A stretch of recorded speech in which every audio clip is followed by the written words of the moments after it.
সুপ্রিয় দর্শক, আসসালামু আলাইকুম। আজকে আমাদের সাথে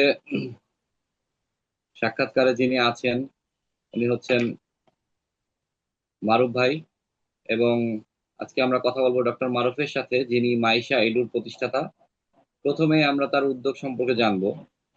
মারুফ ভাই, আমাদেরকে আসলে আপনার যাত্রার গল্পটি বলুন। কিভাবে আপনি চীনে গিয়ে পড়াশোনা করলেন এবং এর পরবর্তীতে একজন সফল উদ্যোক্তা হয়ে উঠলেন, এই গল্পটি আসলে আমাদের যদি একটু বলতেন মারুফ ভাই। প্রথমে আসসালামু আলাইকুম। এবং প্রথমে আপনাদের অনেক ধন্যবাদ আপনাদের সুন্দর একটা প্রোগ্রামে আমাকে ইনভাইট করার জন্য। আহ, আমি ডক্টর মারুফ মোল্লা এবং আমি চায়নার গংজোতে বসবাস করি। তো আপনি হ্যাঁ বলেছেন যে আমার একটা জার্নি, হ্যাঁ এটা একটা লং জার্নি ছিল অ্যাকচুয়ালি। আমি 2010 সালে আদমজী ক্যান্টনমেন্ট কলেজ থেকে আপনার ইন্টার পাশ করে ব্র্যাক ইউনিভার্সিটির মাধ্যমে চাইনিজ এম্বাসির থ্রুতে চায়নাতে গিয়েছি, চাইনিজ গভর্নমেন্ট স্কলারশিপ নিয়ে, যেখানে আপনার সবকিছু ফ্রি ছিল, ইনক্লুডিং আপনার টিকিট প্লাস আপনার টিউশন ফি, অ্যাকোমোডেশন, এবং প্রত্যেক মাসে আমাকে কিছু হাত খরচ দিত, যেটা দিয়ে আমার মোটামুটি খাওয়া দাওয়া ছাড়া আরো বেশ কিছু টাকা থেকে যেত আমার। তো এটা কেন বলতেছি, অ্যাকচুয়ালি ওই সময় আমাদের যে ফ্যামিলি, ওই সময় হয়তো বা বিদেশে পড়তে যাওয়ার যে একটা খরচ অথবা যে বাজেট, ওইটা তো ছিল না আমাদের। অথবা আপনি জানেন যে 2011 সালে আমরা বাংলাদেশ, শুধু বাংলাদেশ না, আমার আমার ইকোনমিক কন্ডিশন অনেক ভালো ছিল না। তো এই জন্য আমি স্কলারশিপ নিয়ে গিয়েছি। যাওয়ার পরে দেখলাম যে ওইখানে অপরচুনিটি গুলো অনেক বেশি। Cause ওই সময় হয়তো বা চায়নার সম্পর্কে আমাদের বাংলাদেশ সহ বিভিন্ন দেশে মানুষ হয়তো জানতো না, অথবা অন্যভাবে দেখতো যে চাইনিজ প্রোডাক্ট হয়তো লো কোয়ালিটি অথবা প্রাইস কম, হয়তো বা চায়নার এডুকেশন চায়না কেমন প্রোগ্রেস করতেছে। তখন আমার মনে হলো যে এইটা নিয়ে আসলে অনেক কাজ করার দরকার আছে, বিকজ আমি যখন যাই, যাওয়ার পরে যে চায়না দেখতে পেরেছি এবং আমি যাওয়ার আগে যে চায়নার সম্পর্কে শুনেছি সম্পূর্ণ আলাদা। কারণ আমরা জানি চায়না ইকোনমিক, টেকনোলজি, এডুকেশন অনেক ভালো করতেছে। তখন আমি আস্তে আস্তে শুরু করলাম যে আসলে এই এডুকেশন প্লাস কালচার, টেকনোলজি কিভাবে ওভারসিজ মানুষকে জানানো যায়। তো 2012 সাল থেকে আসলে আমি এই মালয়েশিয়া এডুর বিজনেসটা শুরু করেছি, প্রতিষ্ঠিত করেছি, এবং আলহামদুলিল্লাহ আপনাদের দোয়ায় এখন আমার 17টা দেশে আমাদের ব্রাঞ্চ আছে। এবং মোটামুটি আমরা ভালো করার চেষ্টা করতেছি। জি। আচ্ছা, এই পর্যায়ে আসলে আরেকটা জিনিস আমরা জানতে চাচ্ছিলাম আপনার কাছ থেকে, যে আপনি এ পর্যন্ত কতজন শিক্ষার্থীকে আপনি পরামর্শ দিয়ে সহযোগিতা করেছেন, বা আপনার মাধ্যমে কতজন শিক্ষার্থী চীনে গিয়ে পড়াশোনা করছে। এবং চীনে পড়াশোনা করার ক্ষেত্রে আসলে বয়সের কোনো সীমাবদ্ধতা আছে কিনা? পশ্চিমা বিশ্বে যেরকম আমরা দেখি যে 50 বছর বয়সেও একজন লোক স্কলারশিপ নিয়ে পিএইচডি করতে পারে, এরকম কোনো সুযোগ আছে কিনা? ওয়েল, অনেক ভালো কোশ্চেন করেছেন। আসলে প্রথমে যদি বলি যে আমাদের মালয়েশিয়া এডুর যে একটা নাম্বার অফ স্টুডেন্টস, আসলে আমরা শুধু বাংলাদেশ মার্কেট নিয়ে কাজ করি না। আমরা আমাদের অপারেশন আছে সারা পৃথিবীর 86টা দেশে, 86 কান্ট্রি। ওকে। বাট আমাদের ব্রাঞ্চ আছে 17টা দেশে। তো আমরা এই 86 কান্ট্রি থেকে এই পর্যন্ত, এই বছরটা বাদে 2025 বাদে, আমি 25,000 প্লাস স্টুডেন্টকে হেল্প করেছি বাংলা চায়নাতে পড়তে আসার জন্য। এটা বিভিন্ন দেশ থেকে। এর পাশাপাশি বাংলাদেশ থেকে যদি বলেন, হয়তোবা বাংলাদেশ থেকে আমার মনে হয় এক্সাক্ট নাম্বারটা না বলতে পারলেও আমার মনে হয় 8 থেকে 10 হাজার স্টুডেন্ট অথবা কাছাকাছি স্টুডেন্ট আমি অ্যাসিস্ট যেমন করতে পেরেছি এই পর্যন্ত। কারণ আমরা শুধু মালয়েশিয়া এর মাধ্যমেই চায়নাতে কনসালটেশন সার্ভিস দিয়ে থাকি না, আমাদের একটা প্রতিষ্ঠান আছে belt and road Chinese centre, যার মাধ্যমে আমরা চাইনিজ ল্যাঙ্গুয়েজ যেটা সেটাও শিখাই। তো এই দুইটা মিলাই আমরা আসলে চেষ্টা করছি যে কিভাবে চাইনিজ ল্যাঙ্গুয়েজ, কালচার, এডুকেশনটাকে বিভিন্ন দেশে আপনার প্রমোট করা। আর যেটা বললেন যে রিকোয়ারমেন্টস, বেসিক যে রিকোয়ারমেন্টস, আসলে প্রত্যেকটা ইউনিভার্সিটি প্লাস প্রত্যেকটা লেভেল অফ এডুকেশন, যেমন ব্যাচেলর, মাস্টার্স, পিএইচডি, সব লেভেলের রিকোয়ারমেন্ট একটু ডিফারেন্ট। যদি আমি একটু শর্ট করে বলি যে ব্যাচেলর ডিগ্রিতে সাধারণত আপ টু 25 ইয়ার্স পর্যন্ত অ্যাপ্লাই করতে পারে চায়নাতে। মাস্টার্স ডিগ্রির জন্য 30, এবং পিএইচডির জন্য 35 ইউজুয়ালি। বাট কিছু এক্সেপশনাল কেস আছে, যেমন কিছু কিছু ইউনিভার্সিটি ব্যাচেলারের জন্য 30 ইয়ার্স পর্যন্ত অ্যাকসেপ্ট করে, কিছু কিছু ইউনিভার্সিটি আপনার মাস্টার্স জন্য 50 ইয়ার্স পর্যন্ত অ্যাকসেপ্ট করে, আবার পিএইচডির জন্য হয়তো বা আরো বেশি অ্যাকসেপ্ট করে, but that is exceptional case. এবং চাইনিজ ল্যাঙ্গুয়েজের জন্য আমরা জানি চাইনিজ ল্যাঙ্গুয়েজ একটা খুব ভাইটাল একটা ল্যাঙ্গুয়েজ হয়ে গেছে সারা পৃথিবীতে। তো চাইনিজ ল্যাঙ্গুয়েজের জন্য আসলে কোনো ওরকম ধরা বাঁধা আপনার কোনো এইজ লিমিটেশন নেই। তো মোটামুটি এটাই একটা বেসিক এইজ রিকোয়ারমেন্ট, তারপরে হয়তো একাডেমিক কিছু রিভিউ হয়, প্লাস আপনার ব্যাকগ্রাউন্ড চেক আপ হয়, এটা আরো কিছু জিনিস আছে এর পাশাপাশি।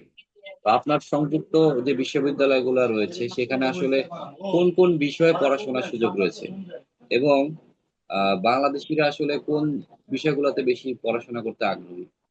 আসলে চায়না একটা বড় একটা কান্ট্রি আমরা জানি, এবং আপনারা শুনে অবাক হবেন যে চায়নাতে প্রায় 3,000 3,000-এর কাছাকাছি হায়ার এডুকেশনাল ইনস্টিটিউট আছে, আই মিন দ্য ইউনিভার্সিটি। হ্যাঁ, তো 3,000 is not a small number. এবং ওইখানে আপনার অনেক university comprehensive. It means like আপনার মেডিকেল থেকে শুরু করে ইঞ্জিনিয়ারিং, বিজনেস, ফাইন আর্টস এবং আদার্স সব আপনার মেজর থাকে।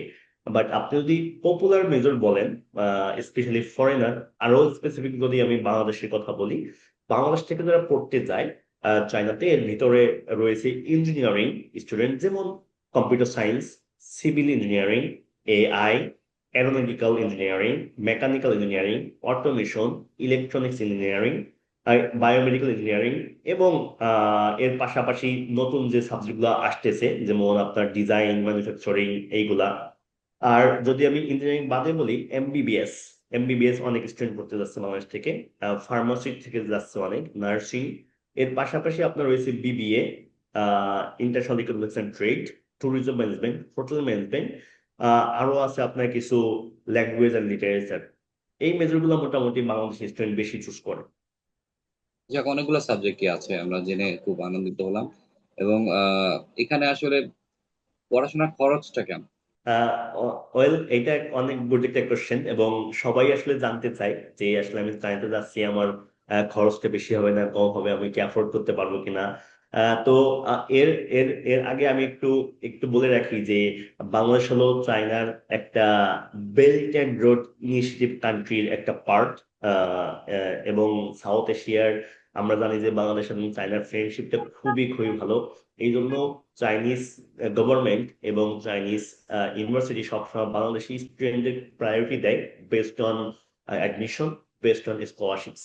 সো চাইনিজ গভর্নমেন্ট অনেক স্কলারশিপ দিয়ে থাকে। তো স্কলারশিপ দেওয়ার আগে আমি যদি খরচগুলো বলি, ব্যাচেলর পড়তে সাধারণত আপনার এক্সাম্পল ইঞ্জিনিয়ারিং পড়তে গেলে হয়তো বা ডিপেন্ডস করে ইউনিভার্সিটির প্রতি, প্রত্যেকটা ইউনিভার্সিটি আলাদা আলাদা, বাট আমি যদি একবার মিনিমাম বলি, বাংলা টাকায় আপনার টিউশন ফি হয়তো বা 1,80,000 টাকা থেকে শুরু হয়ে আপনার আপ টু 5 থেকে 6 লাখ টাকা পার ইয়ার, আপ টু, ইট ডিপেন্ডস করে ইউনিভার্সিটি ক্যাটাগরির উপর।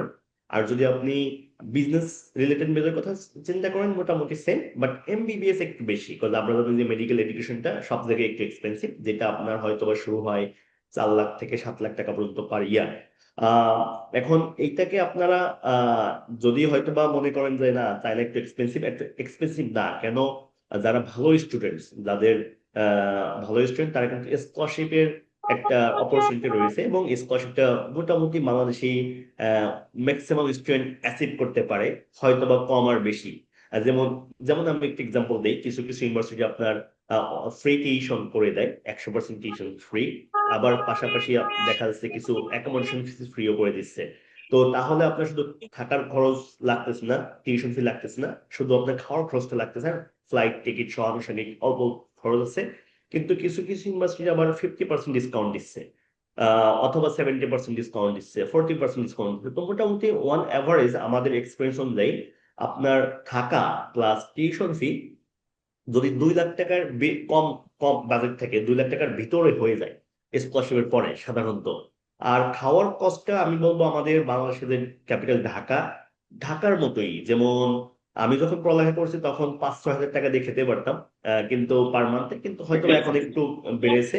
আমি বলবো যে 8 থেকে 10 হাজার টাকার ভিতরে যদি আপনি রেস্টুরেন্টে অথবা রান্না করে খান, ক্যান্টিনে, আই মিন ক্যান্টিনে অথবা রান্না করে খান, মোটামুটি 8-10 হাজার টাকার ভিতরে হয়ে যায়। বাট আপনি যদি বাহিরে খান অথবা বেশি এক্সপেন্স করতে চান, দ্যাটস ডিফারেন্ট থিংস। তো মোটামুটি এইটা হলো চায়নার একটা পড়ালেখার খরচ। বাট আমি বলবো যে বাংলাদেশি স্টুডেন্টের জন্য অথবা আমাদের middle class, lower middle class যে ফ্যামিলি আছে তাদের জন্য অ্যাফোর্ডেবল। ধন্যবাদ আপনাকে। আর শুনে আরেকটা বিষয় আমরা জানতে পারলাম যে আপনি হচ্ছে মেডিকেল ট্যুরিজম নিয়ে কাজ করছেন। তো সেই ব্যাপারে যদি আমাদের একটু বিস্তারিত বলতেন। ওকে, থ্যাংক ইউ। আসলে আমরা জানি যে মেডিকেল ট্যুরিজম অনেক হিউজ একটা কাজ। এখানে আসলে ফার্স্ট অফ অল একটা মানব সেবা। আমি এটা সবসময় বলি যে আমাদের একটা সেবা। আর আপনারা জানেন যে গত 2024 এর ডিসেম্বর থেকে চাইনিজ এম্বাসি ইন বাংলাদেশ এবং আমাদের বাংলাদেশি গভর্নমেন্ট ওনারা এই একটু উদ্যোগ নিয়েছিলেন। তবে এর এর এর সাথে সাথে আমি একটু কাজ করেছি ওনাদের সাথে। বলতে পারেন এই বেসিক যে কাজগুলো তো গভর্নমেন্ট লেভেল থেকে করতে হয়তোবা অনেক একটু কষ্ট হয়, অথবা কাউকে কেউ না কেউ সাপোর্ট দিতে হয়। ওই সাপোর্টটা আসলে আমরাই দিচ্ছি, যেটার নাম হলো belt and road health care centre. তো ওইখান থেকে শুরু করে তারপরে একটা চায়নাতে টিম গিয়েছিল, আমাদের পেশেন্ট, জার্নালিস্ট এবং অন্যান্যরা, ওইটাও আমি কোঅর্ডিনেট করেছি।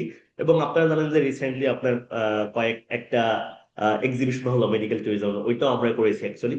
তো মোটামুটি বাংলাদেশ থেকে যে পেশেন্ট গুলো চায়নাতে যাচ্ছে তাদেরকে একটা ফুল যে একটা সাপোর্ট দেওয়া, A to Z সাপোর্ট দেয়, ইনক্লুডিং আপনার তাদের ডকুমেন্ট গুলা ডকুমেন্টেশন করা, এটাকে ট্রান্সলেট করে চাইনিজ ল্যাঙ্গুয়েজে করা, ও হসপিটাল থেকে একটা এস্টিমেশন এনে, ট্রিটমেন্ট প্ল্যান এনে তাদেরকে দেওয়া, প্লাস ওনাদেরকে ভিসা পেতে হেল্প করা। আমরা জানি যে Chinese embassy in Bangladesh Bangladeshi পেশেন্টের জন্য ভিসার জন্য একটা গ্রিন লাইন তৈরি করেছে, যেটা আমরাও এই ফ্যাসিলিটি পাস পেয়ে থাকি সাধারণত।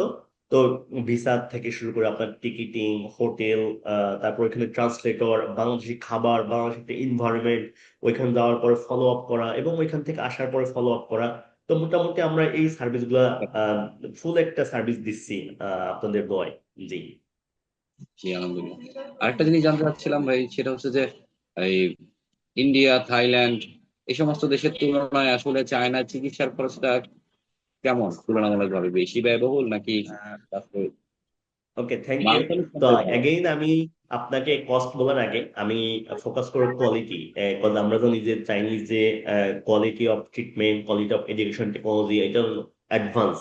আমি এটাকে আপনাকে বলতে পারি এরকম ভাবে যে সারা পৃথিবীতে যে ট্রিটমেন্ট আছে সেটা চায়নাতেও আছে। এবং চায়নাতে যে ট্রিটমেন্ট গুলো আছে, কিছু কিছু ট্রিটমেন্ট সারা পৃথিবীতে অন্য কোথাও নেই। ইট মিনস চায়না অনেক অ্যাডভান্স। যদি আমি একটা এক্সাম্পল দিই, আপনারা জানেন যে চাইনিজ যে ট্র্যাডিশনাল মেডিসিনটা TCM, এটা কিন্তু খুবই অ্যাডভান্স লেভেলে ওরা নিয়ে গিয়েছে। এখানে ট্র্যাডিশনাল মেডিসিন বলতে শুধু আকুপাঞ্চার বোঝায় না, এখানে আসলে পুরা জিনিসটাই ওরা করে ফেলছে। তো ওদের এখন একটা ওয়েস্টার্ন প্লাস TCM কম্বিনেশন একটা ট্রিটমেন্ট করে ফেলছে, যেটা খুবই খুবই পপুলার ইন দা ওয়ার্ল্ড। তো এরকম কিছু ট্রিটমেন্ট আছে যেটা আপনার বাইরের দেশে পাবেন না। তো কেন এটা বলতেছি, আপনি যদি অন্য কোথাও না পান, আমার এখানে পান, তখন আপনার কিন্তু হয়তোবা টাকার থেকে কোয়ালিটিটা ফোকাস করতে হয়। তো আপনি যদি কম্পেয়ার করেন অন্য দেশ, তো আমাদের পার্শ্ববর্তী দেশ থেকে আমি বলবো না অনেক কম, আবার বলবো না অনেক বেশি, বিকজ ইট ডিপেন্ডস করে আপনার হসপিটাল টু হসপিটাল। আপনি জানেন যে হয়তো বা কোনো প্রাইভেট হসপিটাল গেলে একটু খরচ বেশি হয়, পাবলিক হসপিটাল গেলে খরচ কম হয়। তো আবার যদি আপনি ব্যাংককের কথা বললেন, থাইল্যান্ডের কথা বললেন, ওইখানে আহ অন্য দেশ থেকে একটু এক্সপেন্সিভ। তো আমি যদি কম্পেয়ার করি তো চাইনা এটা অ্যাফোর্ডেবল। আর যদি কম্পেয়ার টু থাইল্যান্ড আমি বলবো যে সিমিলার, অথবা কিছু কিছু ক্ষেত্রে একটু কম, আবার কিছু কিছু ক্ষেত্রে একটু বেশি। এটা সম্পূর্ণ ডিপেন্ড করে ডিজিজের উপর। এই জন্য আমি সবাইকে বলি যে আগে যাওয়ার আগে আপনার কস্ট গুলো জেনে নেন। বাট আমার এই পর্যন্ত এক্সপিরিয়েন্স অনুযায়ী আমাদের পেশেন্টদের ওরকম আসলে নিয়ে আপনার কস্ট নিয়ে অতটা কমপ্লেইন নেই, অথবা এরকম না যে আউট অফ এফোর্ট, এরকম না ব্যাপারটা। বাট আপনি পার্শ্ববর্তী দেশগুলোর থেকে একটু হয়তো বা কম্পেয়ার করলে অবশ্যই একটু ভালো, বেশি কিন্তু ভালো মানের ট্রিটমেন্ট পাবেন। যাক মারুফ ভাই, আপনি আমাদের দেশের জন্য অনেক অনেক অনেক কিছু করছেন, অনেকভাবে রিপ্রেজেন্ট করছেন। তো আসলে আপনার ভবিষ্যৎ পরিকল্পনাটা কি, এটা যদি আমাদের একটু বলতেন। আসলে ভবিষ্যৎ তো অনেক কিছুই আছে। আপনি জানেন যে আমি একটা মেডিকেল ডক্টর, আমি আমার রিসার্চ করেছি লিভার ক্যান্সার থেকে। বাট আমি আসলে আমার MBA করেছি। এখন আমার PhD তে ফেলোশিপ রিসার্চ করতেছি, আমি ইউনিভার্সিটি অফ ক্যামব্রিজে পড়ালেখা করেছি। তো সবকিছু করার পরে আমার এখন যেটা ড্রিম বলতে পারেন, দেশের জন্য কাজ করা, দেশের মানুষের জন্য কাজ করা। এটা কেন বলতেছি, বিকজ আমার মনে হয় আমরা অনেক কিছু দেখেছি বাইরের দেশ থেকে। চাইনা আমাদের অনেক অ্যাক্সেস করতেছে। তো আমার আসলে দুইটা ড্রিম আছে। একটা হলো কিভাবে একটা হসপিটাল তৈরি করা, যে হসপিটালে আমাদের বাংলাদেশিরা বিদেশে না গিয়ে, চায়নাতে, বিদেশে না গিয়ে বাংলাদেশের থেকে চাইনিজ ট্রিটমেন্ট অথবা বিদেশি ট্রিটমেন্ট পাবে। এর মাধ্যমে আমাদের যারা বিদেশে যাওয়ার সক্ষমতা অথবা সুযোগ থাকে না, তারা কিন্তু আমাদের একটা সুযোগ পাচ্ছে। নাম্বার দুই হলো আমাদের বাংলাদেশের যে ডলার অথবা যে টাকা, এইটা বাইরের দেশে যাচ্ছে না। ফলে আমরা জানি যে ডলার রিজার্ভ খুব ইম্পর্টেন্ট। আমরা যখন বিদেশে যাই আমাদের অনেক টাকা খরচ হয়, ওইটা যেন না হয়, আমাদের দেশের মানুষ যেন সুবিধা পায় আর আমাদের জন্য এখানে ডলার না যায়। আর সেকেন্ডলি আর একটা ইচ্ছা যে আমাদের একটা, আমি একটা মেডিকেল কলেজ অথবা একটা পূর্ণাঙ্গ ইউনিভার্সিটি দিতে পারি, যেখানে সেম যে বিদেশিদের মতো উন্নত আপনাদের এডুকেশন ওই সিস্টেমে থাকবে, যেন আমাদের বাংলাদেশি স্টুডেন্ট বাইরে গিয়ে ওই পড়ালেখাটা না করতে হয়। অবশ্যই আমি একা কিছু করতে পারবো না, এটা আমার ড্রিম। তো আমি চাই যে আমাদের দেশের সন্তান, আমাদের দেশের যে এক্সপার্টিস এইখানেই থেকে থাকুক, এবং এইখানেই আমাদের টাকাগুলো থেকে যাক, এবং অন্য দেশের স্টুডেন্ট পেশেন্ট যেন এইখানে এসে ট্রিটমেন্ট নেয় অথবা এইখানে এসে পড়ালেখা করে। তো এটা যদি আমি করতে পারি, আমার দেশের একটা পজিটিভ একটা প্রমোশন হচ্ছে, এবং আমার দেশকে আমি রিপ্রেজেন্ট করতেছি অন্য দেশে, এবং আমার দেশের মানুষ অনেক সুযোগ সুবিধা পাচ্ছে। তো এটাই আমার একটা ড্রিম, বাট আমি জানি না আসলে কি করতে পারবো কি করতে পারবো না। অনেক শুভকামনা রইলো আপনার সব টপিক। আর অনেক ধন্যবাদ ভাই আমাদেরকে সময় দেওয়ার জন্য। আর আজকে পর্বতে আমরা এখানে শেষ করছি। হ্যাঁ, দর্শকদেরকে আপনার কিছু বলার থাকে। আপনাকে ধন্যবাদ। অনেক অনেক সময় দিলেন। আশা করি আমাদের দর্শক অনেক এনজয় করবে। আর যদি কোনো কিছুর দরকার হয় চায়নার এডুকেশন মেডিকেল ট্রিটমেন্ট সম্পর্কে, আপনারা চাইলে আমাদের সাথে কন্ট্যাক্ট করতে পারেন। তো সবাই ভালো থাকবেন, সুস্থ থাকবেন। আসসালামু আলাইকুম। জি, ধন্যবাদ মারুফ ভাই। সুপ্রিয় দর্শক, আমরা এই পর্যায়ে আমাদের অনুষ্ঠানে ইতি টানছি। এবং আপনারা সবাই ভালো থাকবেন, সুস্থ থাকবেন। আর আমাদের এই চ্যানেলটি এবং সাবস্ক্রাইব করবেন। সবাই ভালো থাকবেন। আসসালামু আলাইকুম।